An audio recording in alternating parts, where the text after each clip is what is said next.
ค่ะทุกคนวันนี้เจนจะมา DIY กล่องเก็บอุปกรณ์กาแฟนะคะพอดีว่าเจนมีกล่องเป็นกล่องจากร้านญี่ปุ่นมือสองนะคะได้มาในราคา300 บาทนะคะก็จะเป็นกล่องโล่งๆเลยนะคะเจนจะมาทำช่องข้างในเพื่อที่จะเก็บของให้เป็นสัดส่วนนะคะเพื่อเก็บอุปกรณ์กาแฟค่ะวิธีการทำก็คือทำแบบง่ายๆบ้านๆเลยนะคะเพราะว่าเขาเลยนะไม่มีพื้นฐานการทำงานช่างยังไงถ้าเกิดว่าทำผิดพลาดประการใดก็ต้องขออภัยด้วยนะคะเดี๋ยวเรามาทำกันเลยค่ะ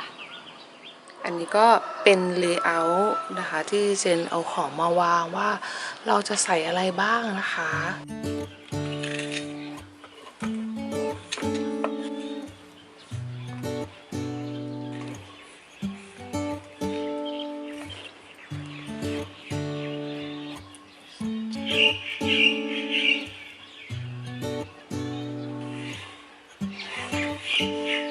แล้วเจนก็จะใช้เลื่อยนะคะซื้อจากร้านไดโซะ60 บาท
และนี่ก็เป็นการใช้งานเจ้ากล่องปิกนิกตัวนี้นะคะเป็นกล่องสำหรับเก็บอุปกรณ์กาแฟเจนก็แค่ทำช่องนะคะเพื่อใส่ของให้มันเป็นระเบียบเท่านั้นเองเพื่อเก็บของเป็นสัดส่วนนะไม่ทำอะไรเยอะแยะเลยแต่ก็อาจจะเป็นไอเดียสำหรับใครก็ตามนะคะที่อยากจะลองทำกล่องด้วยตัวเองนะคะเจนก็ทำเป็นแบบง่ายๆเลยใครที่มีฝีมือในเรื่องของความรู้ในเรื่องของช่างนี่ก็น่าจะสามารถต่อยอดทำอะไรได้มากกว่าเจนอีกนะคะแต่เท่านี้เจนก็พอใจแล้วค่ะก็คือสามารถใช้กล่องตัวนี้ในการที่จะเก็บเฉพาะอุปกรณ์กาแฟนะคะเจนก็จะมีกระเป๋าแยกสำหรับอุปกรณ์ครัวแล้วก็แยกสำหรับอุปกรณ์แคมป์อย่างอื่นให้เป็นหมวดหมู่นะคะการแยกให้เป็นหมวดหมู่เนี้ยมันก็ช่วยทำให้เราเก็บของได้เป็นระเบียบแล้วก็สามารถทำให้เราหาของได้ง่ายๆกันด้วยนะสามารถที่จะเก็บได้อย่างรวดเร็วกันด้วยนะคะ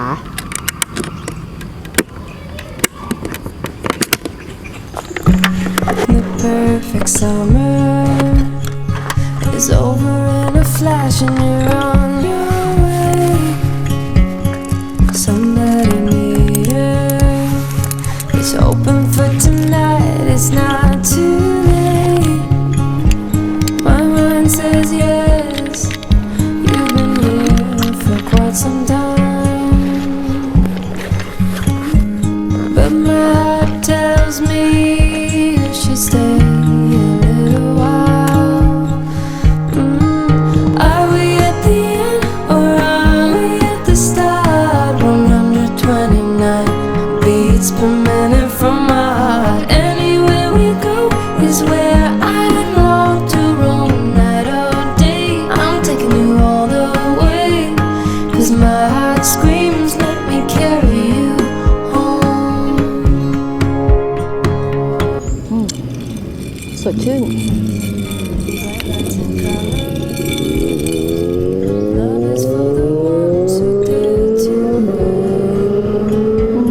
อยู่ตั้งไกลส่งเสียงดังมาก